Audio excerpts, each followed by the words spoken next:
Hey everyone, welcome to another deep dive. Right. Today, we're going to be taking a look at OSHA's Field Operations Manual, specifically Chapter 3, which is all about inspection procedures. Right. Now for safety and risk management pros, like yourselves, this is like insider knowledge that can make a huge difference. Absolutely. We'll cover everything from what actually triggers an inspection to, what rights you and your employees have during the whole process. Yeah, that's important. You got to be prepared. Like you're a coach studying game film. Exactly. You can anticipate OSHA's moves by knowing their playbook. Yeah, this is the playbook. Yeah. And something that really jumped out at me is that OSHA doesn't just show up unannounced. Right. They actually do a fair bit of research before stepping foot in a facility. That's right. They're reviewing your company's inspection history, any participation in cooperative programs. Even violations from state plan states if you're dealing with a federal inspection. Oh, interesting. They're looking for patterns. I see. Not just isolated incidents. So a good safety record actually works in your favor. Absolutely. Okay. It can even lead to exemptions from certain inspections. Wow. OSHA is more likely to focus on workplaces with a history of issues, those in high-risk industries. That makes sense. Right. They want to use their resources where they'll have the biggest impact. Exactly. Okay, here's something I bet most people don't think about. OSHA inspector safety. Right. There's a whole section dedicated to it in the manual. And rightfully so. CSHOs, those are the compliance, safety, and health officers. Got it. They're going into potentially hazardous environments. For sure. The manual emphasizes respiratory protection, especially for chemical exposure. Right. But here's the thing. It ties directly back to your responsibilities as safety pros. OSHA actually requires employers to perform a thorough hazard assessment. Oh, interesting. Per standard 1910.132D. Okay. That assessment isn't just for your internal use. Right. It informs the CSHO about potential dangers they might face during the inspection. Oh, so we're not just protecting our own workforce. No. We're helping protect the people who are coming in to assess our safety practices. Precisely. Gotcha. Shared responsibility for safety, even when OSHA's the one visiting. Right. A key takeaway from this deep dive. Yeah. OSHA inspections are about collaboration. Exactly. Not confrontation. Definitely. Speaking of collaboration, there's a section on workplace violence that I found particularly interesting. It highlights how CSHOs receive specific training to handle these situations and are even directed to assess existing workplace violence prevention programs during inspections. This is huge, especially considering the rise in workplace violence across many industries. For sure. Think late night retail, healthcare, even social services. OSHA wants to ensure that their inspectors are prepared, but they're also sending a clear message to employers. So that workplace violence is a serious safety concern that needs to be addressed proactively. Exactly. Got it. This manual shows they mean business. Okay. Now, here's something that might surprise you. Okay. Advance notice of inspections? I always thought they just swooped in unannounced, like the element of surprise part of their strategy. But the manual does outline some specific situations where they can give advance notice. Interesting. There are 4 main exceptions. Imminent danger, off-hours inspections, situations requiring specific personnel, and cases where advance notice actually enhances the effectiveness of the inspection. So let's say there's a chemical leak. Right. And OSHA needs to get in there quickly to assess the situation. They might give a heads up to allow for a safe evacuation. Exactly. Or let's say they need to interview a specific employee who only works the night shift. Right. They might give advance notice to ensure that person is available. Gotcha. But here's the crucial part. Documentation is key. Okay. If OSHA provides advance notice, they must have a justifiable reason and document it thoroughly. That makes sense. Right. They need to be able to demonstrate that they're not just bending the rules. Exactly. Now, another area where the manual gets really specific is employee rights during an inspection. And this is where it gets interesting for safety professionals. Okay. The manual is clear. Employees have the right to participate in all phases of the inspection. Oh, wow. Even in non-union environments. So we're talking about more than just being present during the walk-around. Absolutely. Okay. They have the right to speak to the inspector privately, have a representative present, and point out hazards without fear of retaliation. This manual really is a roadmap for both employers and employees. It is. Ensuring a fair and transparent process for everyone involved. Exactly. Yeah. That leads us to another point. The DART rate. Okay. Did you know the manual instructs CSHOs to calculate a company's DART rate using the OSHA 300 logs? I did see that. And I have to admit, I'm a bit curious about why this is such a big deal. Okay. It seems like just another number in a report. It's more than just a number. Okay. The DART rate, yeah, which stands for days away, restricted or transferred, tells a story about your safety performance. I see. It's an indicator of how many employees experienced serious work-related injuries or illnesses. So a high DART rate is basically a red flag for OSHA. You could say that. Okay. It signals potential problems with your safety program and could lead to increased scrutiny. Gotcha.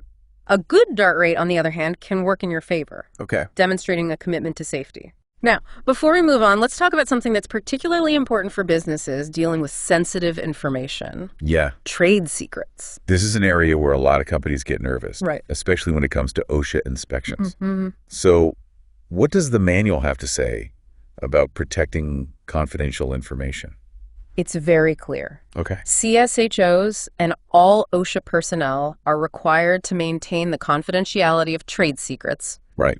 They cannot disclose any information that could harm a company's competitive advantage. So if an inspector needs to access a document or an area that contains trade secrets, there are procedures in place to protect that information. Absolutely. Think non-disclosure agreements, redacted documents, restricted access. Okay. The manual emphasizes the legal ramifications of disclosing trade secrets. Yeah. It's a serious offense. That's reassuring to know. Definitely. Now, another sensitive topic, employee interviews. Right. The manual has a whole section dedicated to how CSHOs should conduct these interviews.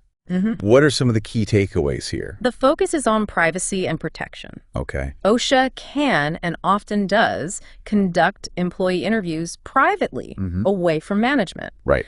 And the information shared in those interviews is protected. So as safety pros, we need to be aware of employee rights in this context. Exactly. We need to know how to handle requests for attorney presence during interviews. Right. And make sure our employees are trained on their rights and responsibilities during an inspection. You want to be prepared to support your employees through this process while also ensuring that the company is protected. Yeah, it's a delicate balance. It is. It sounds like understanding the nuances of these interviews can really make a difference in how smoothly the inspection goes. It absolutely can. Yep. And that's why we're doing this deep dive, to give you the knowledge and insights you need to navigate these situations with confidence. This has been incredibly informative so far. Yeah. We've covered pre-inspection prep, CSHO safety, workplace violence, advance notice exceptions, employee rights.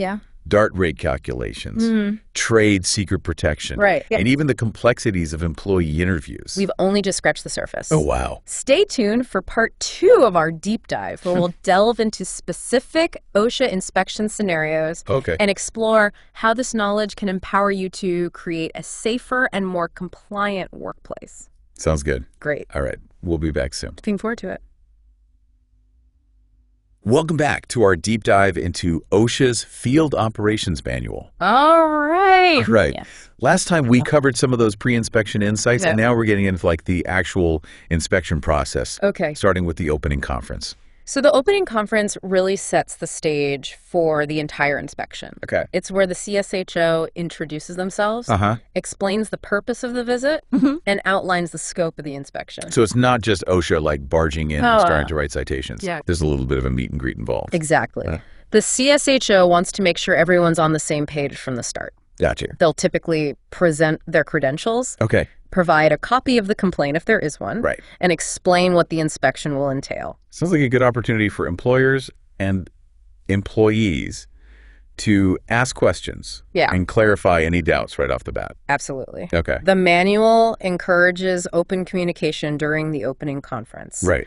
It also emphasizes that both the employer and employee representatives have the right to be present and participate. Now, what about those situations where time is of the essence? Okay. Like an imminent danger situation? Yeah. Does the manual address that? It does. Okay. They have a procedure called an abbreviated opening conference. Gotcha. In those cases, the CSHO will prioritize getting to the potential hazard quickly. Right. They'll still present their credentials and explain the purpose of the visit, but they'll keep it brief. So they're not skipping steps entirely. Right. They're just streamlining the process to address the immediate concern. Exactly. And then what happens after that initial assessment? Once the immediate danger is addressed, they'll resume a more comprehensive opening conference, ensuring that all the necessary information is covered. So they're not sacrificing due process, just adapting to the situation. Exactly. Okay, that makes sense. Yeah.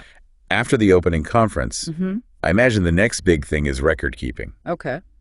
What does the manual say about how CSHOs handle reviewing company records? The manual is very specific about this. They're looking at your injury and illness records for the past 3 years. Oh, wow. That includes the OSHA 300 logs, right. 300A summaries, and 301 incident reports. And what's the purpose of reviewing all those records? Yeah. Are they just checking boxes or are they looking for something specific? They're definitely not just going through the motions. They're using those records to identify trends, potential hazards, and any discrepancies that could point to problems with your safety program. So it's about getting a bigger picture of the company's safety performance. Exactly. They're looking for patterns and red flags. And remember, they're also using those records to calculate your DART rate. Right, which, as we discussed earlier, can be a significant factor in OSHA's enforcement decisions. It's all connected. Accurate and thorough record keeping is essential, not just for compliance, but also for demonstrating your commitment to safety. Okay. Now, once the records review is complete, it's time for the main event. Okay. The walk-around inspection. This is where things get real. Exactly. The inspector is out in the facility, observing the workplace firsthand. And the manual emphasizes the importance of employee participation during this phase. So it's not just the CSHO walking around pointing out hazards. Right. Employees have a role to play. Absolutely. Employees are encouraged to point out potential hazards, voice concerns, and share their perspectives with the CSHO. That makes sense. They're the ones who are most familiar with the day-to-day realities of the workplace. Exactly. Right. The manual even states that the CSHO should be accompanied by representatives from both the employer and the employees during the walk-around. So it's a collaborative process. That's right. Not just OSHA dictating what's safe and what's not. It's about working together to identify and address potential hazards. Okay. The manual also instructs CSHOs to document everything thoroughly, including the identity of exposed employees, the nature of the hazard, and any relevant measurements or observations. So they're building a case, so to speak, to support any citations they might issue. That's one way to look at it. Okay. And speaking of citations, let's revisit the topic of trade secrets. The manual has a whole section dedicated to how CSHOs should handle confidential information during the walk-around. This is a big concern for a lot of businesses. It is. They want to cooperate with OSHA, but also protect their sensitive information. So what kind of safeguards are in place to protect that information during the walk-around? It could involve things like non-disclosure agreements, clearly labeling confidential areas, using redacted documents, and even having someone from the company escort the CSHO to ensure they don't inadvertently access restricted areas. Those are some concrete examples that will be helpful for our listeners. Definitely. It's good to know that OSHA takes this issue seriously. They do. Okay. It's about protecting both workers and businesses. Right. Now let's shift gears and talk about another aspect of the inspection process that often generates a lot of questions. Okay. Employee interviews. This is where things can get a bit tricky. Yeah, there's always been some debate about whether employees feel comfortable speaking freely to OSHA. You're right. And the manual acknowledges that it emphasizes that employees have the right to be interviewed privately without the presence of management. So no more awkward encounters with the boss hovering over your shoulder while you're trying to talk to OSHA. That's the idea. Okay. The CSHO wants to create a safe space for employees to share their experiences and concerns without fear of retaliation. What about those situations where an employee might feel more comfortable having someone else present, like a union representative or an attorney? Right. Is that allowed? Absolutely. The manual states that employees have the right to have a representative present during the interview if they so choose. That's a significant protection for employees. It is. It ensures they have someone to advocate for them and help them navigate the process. It also highlights OSHA's commitment to ensuring that employees feel safe and supported when they're sharing information about potential hazards. Okay, before we wrap up this part of our deep dive, I want to touch on a topic that I think is particularly relevant for our Safety Pro listeners. Okay. Multi-employer work sites. These can be complex situations, especially when it comes to determining who's responsible for what. Exactly. So if you've got multiple companies operating at the same location, how does OSHA determine who to cite when there's a hazard? The manual lays out a two-step process. Okay. First, the CSHO needs to figure out which employer created or controlled the hazard. So if a subcontractor creates a hazard, they're the ones who get the citation. Yeah. Even if it's on a general contractor's site. That's the general idea. Okay. But there's a second step. Okay. And they also have to consider whether other employers, even if they didn't create the hazard, had a responsibility to protect their own employees from that hazard. So if the general contractor knew about a hazard created by a subcontractor, but didn't take steps to protect their workers, they could get cited too. That's right. It's a reminder that in a multi-employer work site, everyone has a responsibility for overall safety, not just their own little piece of the puzzle. This is such a crucial point for safety professionals to understand. It is. We need to be aware of what other contractors are doing and make sure our own employees are protected, even from hazards we didn't create. Exactly. It's about communication, coordination, and a shared commitment to safety. This has been a fascinating deep dive into the walk-around inspection process. It has. We've covered everything from record reviews to employee interviews and the complexities of multi-employer work sites. And we're not done yet. In part 3, we'll explore the closing conference and discuss some valuable tips for safety professionals on how to use this knowledge to prepare for and manage OSHA inspections effectively. Sounds good. Welcome back to the final part of our deep dive into OSHA's Field Operations Manual. We've covered a lot of ground, from those pre-inspection jitters to, like the nitty-gritty of the walk-around. Now we're at the closing conference, which I think a lot of people see as the moment of truth. Yeah, it's definitely a pivotal point in the inspection process. This is where everything comes together. The CSHO will summarize their findings, discuss any apparent violations, and outline potential courses of action. So it's more than just OSHA handing down a list of citations. It is. There's a dialogue involved. Absolutely. The manual stresses that the closing conference should be a collaborative exchange. It's an opportunity for both the employer and employee representatives to ask questions, clarify any misunderstandings, and present any mitigating circumstances. That makes sense. Yeah.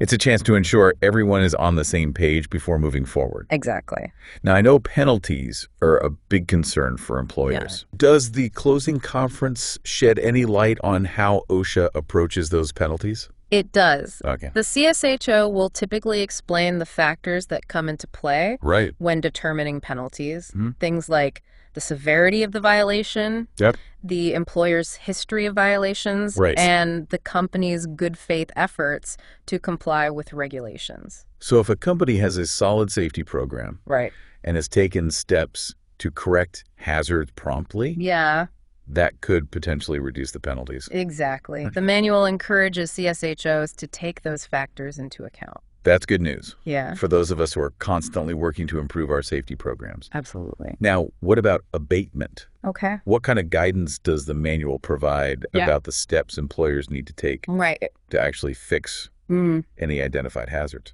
The closing conference is when the rubber meets the road in terms of abatement. Good. The CSHO will outline the specific actions needed to correct each violation and set reasonable deadlines for completing those actions. So it's not just a vague instruction to fix it. There's a concrete plan in place. Precisely. Okay. The manual encourages CSHOs to work with employers to develop realistic abatement plans.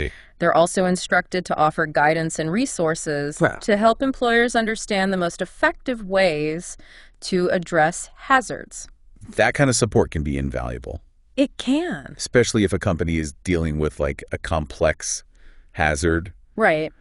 or isn't sure about the best way to proceed. Yeah, it's all about helping employers achieve compliance. Okay. And create a safer workplace. Right. It's not just about issuing citations and moving on. Now, we can't talk about the closing conference without addressing one of the most crucial aspects of worker protection. Okay. The right to be free from retaliation for raising safety concerns. This is huge. Employees need to feel confident that they can report hazards. Yes. Or participate in an OSHA inspection without fear of reprisal. And the manual makes it clear. Okay. Retaliation is strictly prohibited. Got it. During the closing conference, the CSHO will remind both the employer and employees about these protections. So if an employee reports a safety concern or participates in an OSHA inspection, their employer can't punish them in any way for speaking up. That's right. Wow. And the manual outlines the steps employees can take if they believe they've been retaliated against. Okay. It underscores the importance of creating a culture where safety is everyone's responsibility and where open communication is encouraged. That kind of culture is essential. It is. For a truly effective safety program. Absolutely. Now, as we wrap up our deep dive, I'm struck by how much valuable information is packed into this manual. It really is a gold mine of insights for safety professionals. It is. Understanding how OSHA operates, knowing your rights and responsibilities, and being prepared for each stage of the inspection process can make a huge difference in how smoothly things go. This deep dive has given us like a behind-the-scenes look at the world of OSHA inspections. For sure. We've learned that it's not about catching companies doing something wrong, but rather about working together to create safer workplaces. Exactly. And remember, knowledge is power. The more you understand about OSHA's processes, the better equipped you'll be to create a safety culture that protects both your employees and your company. That's a great note to end on.